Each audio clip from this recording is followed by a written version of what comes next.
up, guys? R6 is back with a brand new Advanced Warfare commentary. But first, let me just take this time to thank 7421 Max for allowing me to post on his channel for the second time.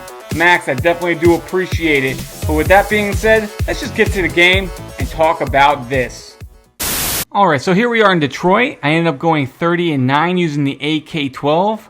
But with that being said, let's just get right into the topic at hand. And the topic is DLC. Is it good? Is it bad? And should I get it? So let's first look into why it might be a good idea to buy DLC for any particular video game, not just Call of Duty. DLC makes a video game feel fresh, feel new to the people who are playing it. Playing the same 4, 5, 6 maps for an entire year might get old. And that's also why they brought in DLC weapons as well. Playing the same 20 or 30 weapons over and over again for a year span might get bland. And you want to keep the gamers interested for the remainder of the life cycle. Now this is the innocent way of thinking about DLC. This is normally good for the people who are enthusiastic about that game in particular. Now just like anything that has a pro, there's also a con. Remember, at the end of the day, Activision is a business, and it is a for-profit business. One could even speculate that the developers hold back the really good stuff in the game for the DLC and put all the basic minor stuff in the main copy that we buy for $60 every year in November, using Call of Duty of course as an example. So one could say, well, what's the big deal? Just buy the season pass and then you get everything for a discounted rate anyway. This is true. However, one could argue that they paid $60 for a video game to get a full Call of Duty experience that they're not actually getting unless they get the season pass, where they have to pay an additional $50 or $60 to get. Now DLC doesn't have to be a bad thing per se. It depends on how it's marketed and how the original game comes out. Now that we got the pros and cons of DLC out of the way, let's go ahead and dig a little bit deeper. Let's go ahead and dissect how DLC has impacted Call of Duty as a series. Downloadable content is not a new thing. It's been around since the earlier Call of Duties, but how much of an impact has it had in the overall enjoyment that we pay for $60? I mean, before we never had the DLC weapons, and as far as the maps were concerned, they didn't seem any different than what you got in the original copy from the store, from GameStop, or from downloading it straight from your console. It seems that the growing trend in the Call of Duty community is that they can't hold their interest in the latest installment of Call of Duty for more than a year, actually really more than a few months, before they're like, okay, well where's the brand new Call of Duty, because this one either sucks or they think that it's broken or something negative in that aspect.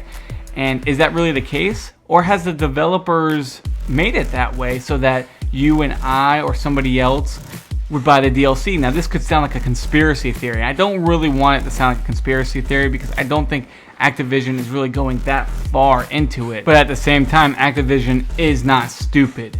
They know the following that Call of Duty has. And I'm not, this is just talking about Call of Duty like I said prior. I mean, this could be Battlefield, this could be GTA. I mean, these developers and these studios know what they're doing. They know how to sell their game and how to make the most profit possible. That's what business is. How can you make the most money possible? They know that the lifespan of a video game is 1 year, in this case Call of Duty, because the next studio is going to create their installment of Call of Duty. I know that this commentary has been leaning toward the negative aspects of DLC, but to make it quite clear, I am in no way, shape, or form against DLC. I am completely fine with DLC as long as the original version has the Call of Duty experience. As long as I could sit there and play the original copy for a year, I'm completely fine with DLC. There's absolutely no problem, to me anyway, with DLC whatsoever. Now there is a fine line between DLC and pay to win. Now is Activision going to go into that direction where they may make the game free and you just buy the DLCs constantly over and over again for a year, and they expand on the guns and the maps? I mean, they could do that. They really could, and people would buy it. Let's face the facts. They would buy that. And in my opinion, that could be a pay-to-win situation. We could be looking at that. I really don't know. It's speculation. People have talked about this. Other YouTubers have talked about it. And I'm talking about it. But ultimately, nobody really knows. I mean, it seems like it could be going in that direction since there's more and more DLC coming out since the prior installments or the earlier installments of Call of Duty. But we really don't know. So finally, the question remains, should I get the DLC for Advanced Warfare? Currently, obviously, I do not have any DLC whatsoever. I only bought DLC one time, and that was for Ghost. I had it downloaded in my system, in my PlayStation 4, for about 3 hours, and I uninstalled it. And that was the end of it. I never looked back. That was the only time I ever bought a DLC for Call of Duty. And at that time, I said, you know what? I'll never buy DLC again. Those maps were terrible. And I mean, that's just my opinion. I thought they were very bad, and I would never buy it again. But that's just me. But anyway, this game is wrapping up. I do want to thank 7421 Max for letting me post on his channel for the second time. Guys, leave this video a like and come on over to my channel. Don't be scared to hit that subscribe button either. Guys, I post every single week. Again, thank you so much for having me, and I'll see you on the next one. Peace.